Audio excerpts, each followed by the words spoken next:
Ethical dilemmas have always been at the heart of Star Trek's best episodes, the requirements of duty clashing with moral and personal priorities.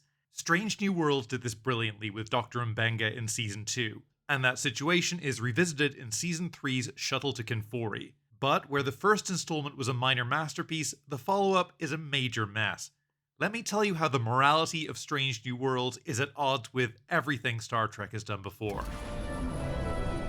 So, Season 3's third episode, Shuttle to Kenfori, has a lot going on, and it moves at a breakneck speed. We get a lot of setup in the first 3 minutes.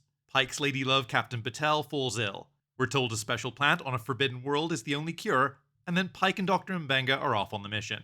Planetside, the pair encounter what is essentially a zombie outbreak.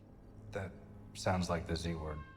The episode makes a good try at building tension. First there's a Klingon beacon warning people off, then there's no signs of any non-plant life. Then we find dead bodies everywhere. But it's all a bit rushed. Suspense takes time to build up, and they're just in too much of a hurry.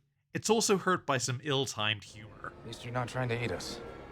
Pike is constantly breaking the tension with quips, and he mugs to the camera too much for any of this to be taken all that seriously. But it's during all this that we get a little foreshadowing of the big moral question of the episode.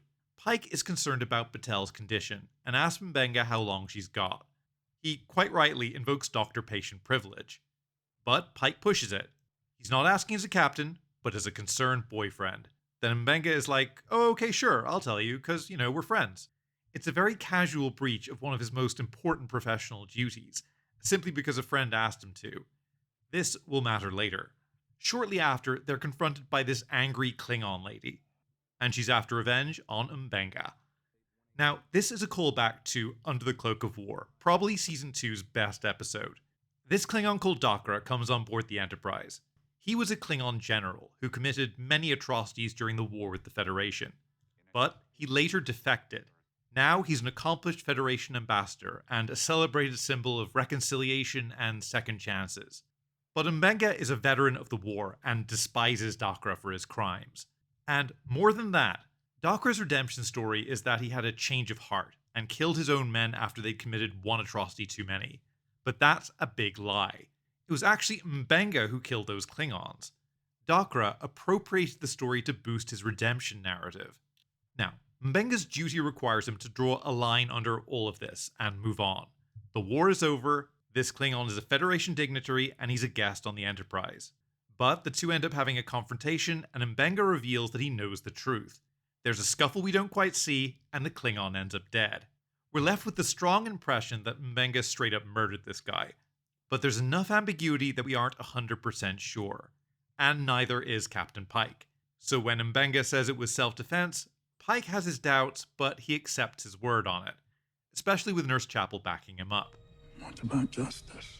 What about the victims?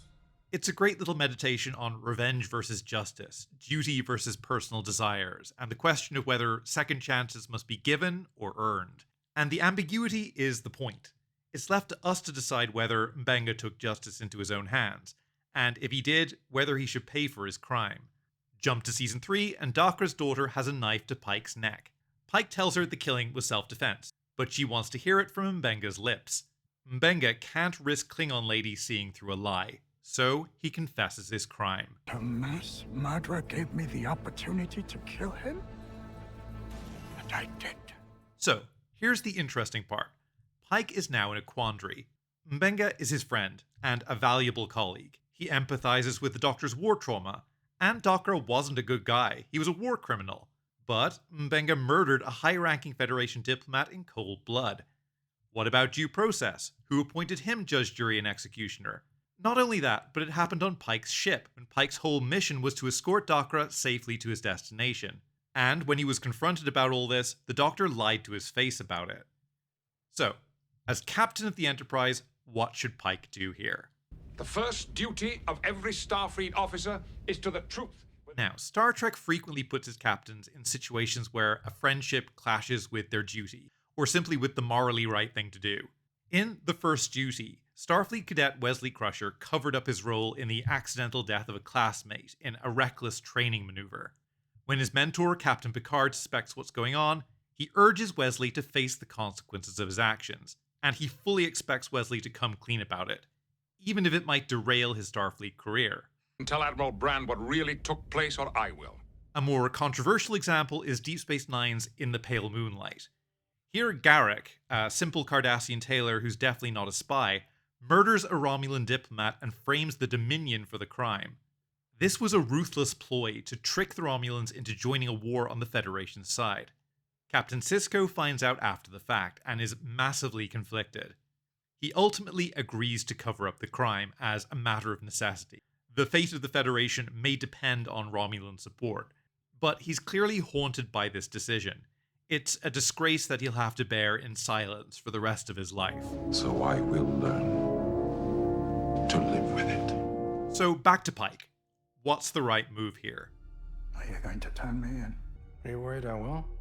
Yeah, he just laughs off the idea of turning Mbenga in. He's his friend, of course he won't. And rather than confront the moral implications of it all, Pike kind of weasels out of it. This wasn't an official mission, you see, so he doesn't have to file a report. It can remain their little secret.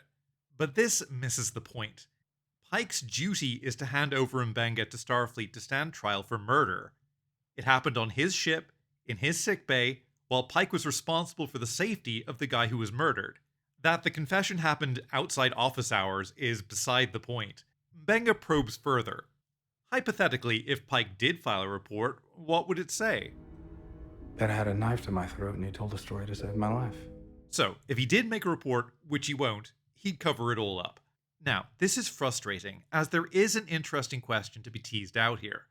Pike could have spent a whole episode wrestling with what to do. Instead, his priorities are clear. Friendship and personal loyalty is always more important than duty and other responsibilities. We've seen him do this before. In Season 1, when First Officer Una revealed that she'd hidden her Illyrian heritage to get into Starfleet, Pike's approach was the same. It wasn't a case of, oh, we've got to report it, but I'll back you all the way as we fight it in court. Instead it was, let's cover it up, and I'll back you if the brass ever find out. Mbenga's complete lack of remorse is also a choice. I mean, it is consistent with how he's acted up to now, but you'd expect a Starfleet guy to turn himself in after committing a crime like this. Allow the justice system to decide his fate. Now, I'm sure there's a lot of you out there who'll say Pike did the right thing. Sure, but Star Trek shows really depend on the captain having strong principles. Once you set that up, you can create all this drama by putting those principles into conflict with more personal priorities like friendship or the temptation of expediency. But if friendship and personal loyalty always come first, then there is no conflict. And without that, there's no drama. And to me, it feels like Strange New Worlds is moving Trek, away from posing moral dilemmas to dodging them entirely. But what do you think? Did they fumble a good thing here? Or was Pike totally right to let Mbenga off the hook? Let me know in the comments. That's all for this one. I'll be seeing you.